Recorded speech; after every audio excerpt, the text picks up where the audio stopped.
لو ما جربتيش الفراخ المشوية بالطريقة دي بجد فايتك كتير جدا. طريقة جميلة جدا وسهلة وتطلع لك الفراخ ده يبقى حاجة كده بجد، طعم وريحة، حاجة بجد عظمة. قدميها بقى جنب رز بشعرية، جنب رز أبيض، ايه اللي بتحبيه قدميها بيه. يلا بينا بسرعة نشوف تبلنا الفراخ دي وشويناها ازاي. بس قبل أي حاجة نصلي على الرسول في الكومنتات. اللهم صل وسلم وبارك على سيدنا محمد وعلى آله وصحبه أجمعين. كمان يا ريت تكتبوا لي بتتابعوني منين، ولايك وشير وكومنت جميل كده زيكم، علشان الفيديو يوصل لأعداد كتير.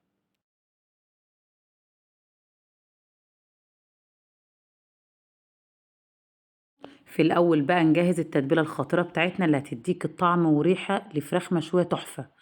بولة أو طبق كده هتنزلي فيهم ب4 معالق من الكاتشب، ممكن تستبدليهم بصلصة.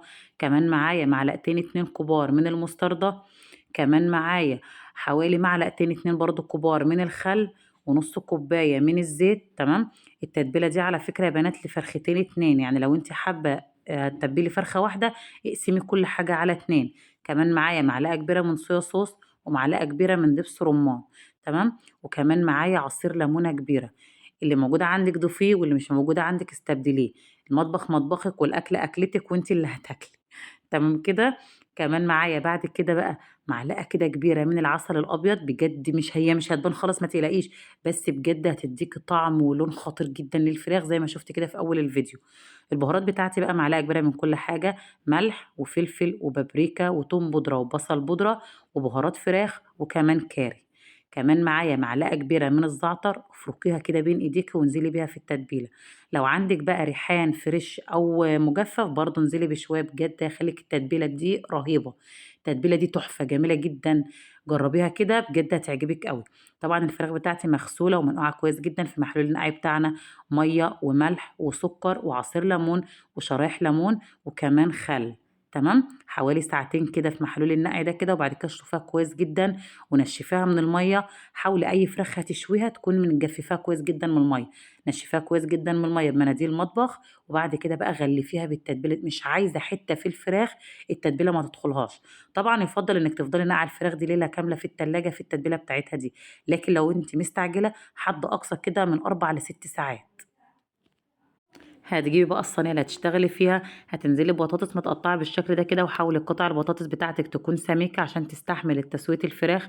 كمان معايا بصلاية متوسطة متقطعة شرايح، قرن فلفل بارد وقرن فلفل حامي، ولو مش بتحبي الحامي ممكن تستغني عنه. كمان هنا كمية الخضار ترجعلك، حابة تضيفي أي نوع خضار تاني برضه براحتك. هتبل البطاطس بتاعتي دي بايه؟ بملح وفلفل وبابريكا، مش اكتر من كده. دعاكي بقى كده البطاطس مع الخضار مع البهارات بالمنظر ده كده. القطعة دي بقى اللي احنا نثبت عليها الفراخ، اي مكان بيبيع رفيع مطبخ هتسأليه عليها هيديها لك. تمام. القطعة دي كده اي مكان بيبيع رفيع مطبخ هتلاقيها عنده. طب ما لقيتهاش او مش عارفة تشتريها، البطرمان ده مفيش بيت فيك يا مصر مفيش فيه البطرمانات دي. بطرمان عادي خالص. هتجيبيه، هتنزلي في البرطمان ده بنص كوباية من المية، وهتنزلي برضو بنص كوباية من المية في الصاج بالشكل ده كده. تجيبي بقى الفراخ بتاعتك كده، هنثبت واحدة على البرطمان وهنثبت واحدة على القاعدة بتاعتنا دي. بس أهم حاجة تثبتي الفراخ كويس جدا عشان لا قدر الله يعني ما تقعش منك في ايه في الفرن. الفرن بتاعك سخن على درجة حرارة عالية. هتحطي الصينية بالفراخ بالخضار دي كده على الرف اللي تحت. هتاخد معاكي بالتقريب كده حوالي ساعة ونص. هي الفراخ دي أخدت معايا بالظبط ساعة ونص. بعد ما تثبتي بقى الفراخ براحتك كده، باقي التتبيلة اللي موجودة عندك ما تسيبيهاش، لا، هتنزلي بباقي التتبيلة بتاعتك كلها على الفراخ. تمام. التتبيله دي جميله جدا. يعني غلفي بقى الفراخ كده بباقي التتبيله بالمنظر ده، ودخليها فرن سخن زي ما قلت لك على درجه حراره عاليه على الرف اللي تحت. هتاخد معاكي بالظبط ساعه ونص.